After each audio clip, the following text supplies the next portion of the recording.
ലൈംഗിക പീഡന പരാതിയിൽ മുകേഷിനെതിരെ പ്രത്യേക അന്വേഷണ സംഘം കുറ്റപത്രം സമർപ്പിച്ചു. മുകേഷിനെതിരെ തെളിവുകളുണ്ടെന്നും ഡിജിറ്റൽ തെളിവുകളും സാഹചര്യ തെളിവുകളും സമാഹരിക്കാനായെന്നും SIT വൃത്തങ്ങൾ പറഞ്ഞു. കുറ്റപത്രം സമർപ്പിക്കപ്പെട്ട സാഹചര്യത്തിൽ മുകേഷ് MLA ആയി തുടരുന്നത് ശരിയല്ലെന്ന് ആലുവ സ്വദേശിയായ പരാതിക്കാരിയായ നടി പ്രതികരിച്ചു. ആലുവ സ്വദേശിയായ നടിയുടെ പരാതിയിലായിരുന്നു MLAയും നടനുമായ മുകേഷിനെതിരെയുള്ള അന്വേഷണം. എറണാകുളം ജുഡീഷ്യൽ മജിസ്ട്രേറ്റ് കോടതിയിലാണ് കേസിന്റെ കുറ്റപത്രം സമർപ്പിച്ചത്. മുകേഷിനെതിരെയുള്ള ഡിജിറ്റൽ തെളിവുകളിൽ വാട്സാപ്പ് ചാറ്റുകൾ ഉണ്ടെന്നും ഇമെയിൽ സന്ദേശങ്ങളുണ്ടെന്നും കുറ്റപത്രത്തിൽ പറയുന്നു. കൂടാതെ സാഹചര്യ തെളിവുകളും സാക്ഷിമൊഴികളും ലഭിച്ചിട്ടുണ്ട്.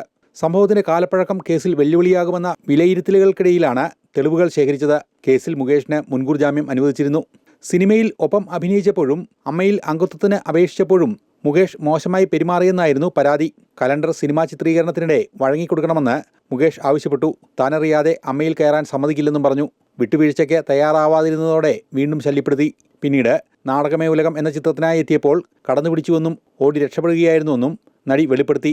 നടിയുടെ പരാതിയിൽ പ്രത്യേക അന്വേഷണ സംഘം കൃത്യമായി ഇടപെട്ടുവെന്നും അതിൽ അവരോട് നന്ദിയുണ്ടെന്നും നീതി ലഭിക്കുമെന്നാണ് പ്രതീക്ഷയെന്നും പരാതിക്കാരി പ്രതികരിച്ചു. ദൈവം എപ്പോഴും സത്യത്തിൻ്റെ കൂടെയാണ്, നമ്മുടെ കൂടെയാണ്. സത്യമെങ്കിൽ തീർച്ചയായിട്ടും നമ്മൾ പോലീസുകാരോടെ തന്നെ നിൽക്കുക, അന്വേഷണത്തിൻ്റെ കൂടെ നിൽക്കുക.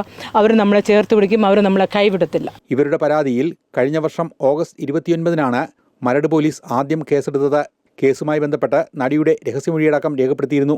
2010-ലാണ് പരാതിക്ക് അടിസ്ഥാനമായ സംഭവം. ഇതിനിടെ നടി ഇടയ്ക്ക് പരാതിയിൽ നിന്ന് പിന്നോട്ട് പോയത് അന്വേഷണത്തിന് തടസ്സം സൃഷ്ടിച്ചിരുന്നു. പിന്നീടും പ്രത്യേക സംഘം അന്വേഷണം തുടർന്നതോടെ പരാതിയിൽ നിന്ന് പിന്മാറുന്നില്ലെന്നും മാനസിക സമ്മർദ്ദം മൂലമാണ് പരാതി പിൻവലിക്കാൻ ഒരുങ്ങിയതെന്നും നടി നിലപാട് സ്വീകരിച്ചു. അമൃത ന്യൂസ്, കൊച്ചി.